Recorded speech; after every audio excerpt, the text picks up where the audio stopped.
పాక్ ఆక్రమిత కాశ్మీర్ పాకిస్తాన్లోని ఉగ్ర స్థావరాలను లక్ష్యంగా మన సైన్యం ఆపరేషన్ సింధూర్ విజయవంతంగా నిర్వహించిన సంగతి తెలిసిందే.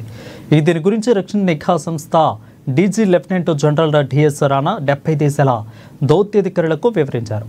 లక్ష్యాల ఎంపిక ప్రక్రియ, భారత శక్తి సామర్థ్యాల ప్రదర్శన తదితర అంశాలను తెలియజేశారు. ఇక భారత్కు వ్యతిరేకంగా ప్రత్యర్థులు చేసిన తప్పుడు ప్రచారాన్ని, దీనివల్ల ప్రాంతీయ స్థిరత్వంపై గల ప్రభావాన్ని విశదీకరించారు. అలాగే ఆ తప్పుడు సమాచారాన్ని సమర్థవంతంగా ఎదుర్కొన్న తీరును కూడా వెల్లడించారు.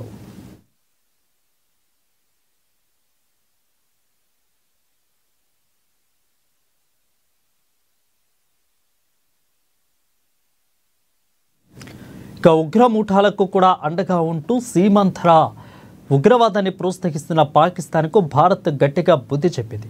ఆపరేషన్ సింధూర్తో శత్రు దేశాన్ని అన్ని విధాలుగా దెబ్బతీసిన న్యూఢిల్లీ ఇప్పుడు దాయాది ద్వైపాక్షికంగా ఒత్తిడి తెచ్చేందుకు సిద్ధమైంది. ఈ యొక్క క్రమంలో ఈరోజు పలు దేశాల అధికారులకు కేంద్రం ప్రత్యేక బ్రీఫింగ్ని ఇచ్చింది. ఢిల్లీలోని రక్షణ శాఖ కార్యాలయంలో మధ్యాహ్నం ఈ కీలక భేటీ జరిగింది.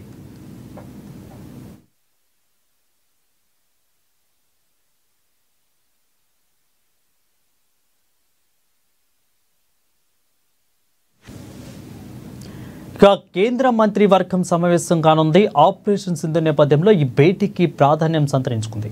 భద్రతా పరంగా అనుసరించాల్సిన వ్యూహాలు, సైనిక సన్నద్ధతపై చర్చించే అవకాశాలున్నట్లు తెలుస్తుంది. మరోవైపు విదేశాంగ పార్లమెంటరీ స్థాయి సంగమ సభ్యులతోనూ ఆపరేషన్ సింధూర్ వివరాలను కేంద్రం పంచుకోనుంది. మే 19వ తేదీన parliamentary committee chairman Shashi Tharoor నేతృత్వంలో సమావేశం జరగనుంది. ఇందులో విదేశాంగ శాఖ కార్యదర్శి విక్రమ్ మిశ్రీ సింధూర్ వివరాలను సభ్యులకు వెల్లడించనున్నారు.